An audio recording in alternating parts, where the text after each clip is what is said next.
Bismillahir Rahmanir Rahim. Nahmaduhu wa nusalli wa nusallimu ala rasulihil kareem wa ala alihi wa sahbihi ajma'in. Dear viewers, welcome back. Assalamu alaikum wa rahmatullahi wa barakatuhu. Overparenting, helicopter parenting. We already discussed this in an earlier video. Then we went on to speak about some mythology that parents believe in, parental mythology, that my child can't do wrong, my child cannot lie, my child cannot do this or that. So we address those issues.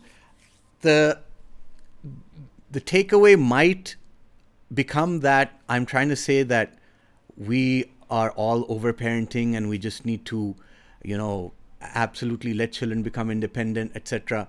That's not what I'm saying. So let me clarify that, just in case anyone gets the wrong message. Everything Rasul sallallahu alaihi wasallam has taught us is in i'tidal. It's in a perfect balance. And that is the beauty of his character and the deen that Allah subhanahu wa ta'ala sent down. There's everything is safe from extremes. Either way, when you move away from the Sunnah, you will be moving towards an extreme. You will be moving away from the perfect balance, and you will get in trouble. So the point is to come to that balance. And because generally we're seeing overparenting and helicopter parenting, develop in a lot of parents, and nobody told them that they will begin believing or having this misbelief that my child can do no wrong. Therefore, we have to drag parents back towards the balance. But sometimes parents go on the other extreme, where they're completely aloof from their children. They grant so much independence where it's harmful, because we cannot, and it all depends on age as well, of course. And the age categories, of course, we've defined before in other videos as well, where Hazrat Ali radiallahu anhu's universal, timeless advice that the first 7 years, love them, the next 7 years, bring them up, nurture them, do the tarbiyah, and the third 7 years, befriend them, become their friend. After that, let them be. So that's such a beautiful division of what emotion or what facet of our relation with our children is dominant. So that doesn't mean that in the first 7 years we're not nurturing them.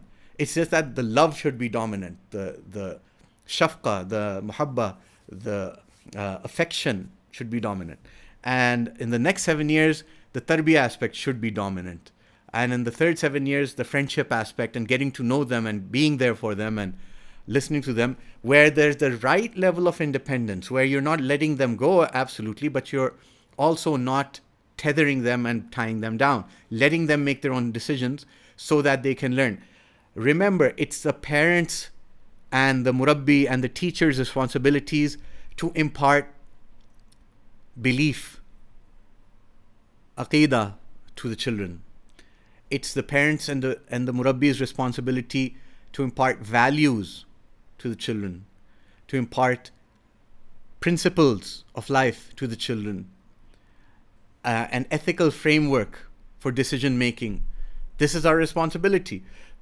We cannot expect them to have that, and that's where the West is going wrong, where they're just they're tripping over their own shoelaces and falling flat on their face, because they really don't have an ethical framework which is divine, which is from revealed knowledge, from wahi, as we do.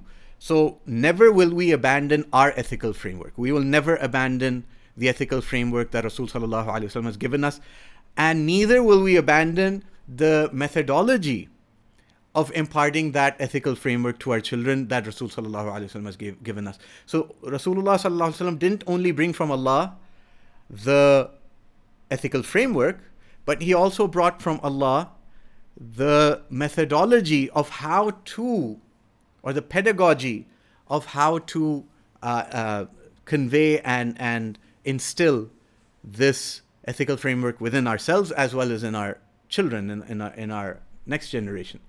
And so it's almost like the curriculum has also been brought down and sent down upon Rasul sallallahu alaihi wasallam from Allah, and the pedagogy has also been sent down. So it's not only that's why we have the Quran and we have the Sunnah, we have the Kitab and the Hikmah. So that is where we find our answers. And looking into the life of Rasul, the seerah of Rasul sallallahu alaihi wasallam, that's where we find our answers. So the balance and the i'tidal is in the Sunnah of Rasul sallallahu alaihi wasallam. That's in the seerah of Rasul sallallahu alaihi wasallam. That's the only place you'll find it in the world, nowhere else. And of course, when we say Rasul sallallahu alaihi wasallam, we speak of the larger body,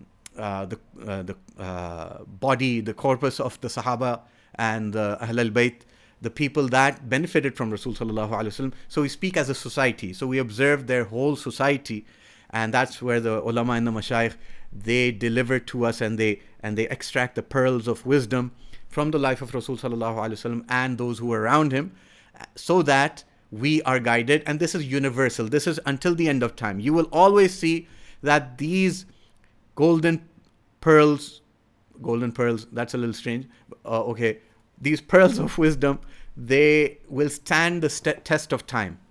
You know, the way diamonds are forever, these jewels from Rasul sallallahu alaihi wasallam are forever.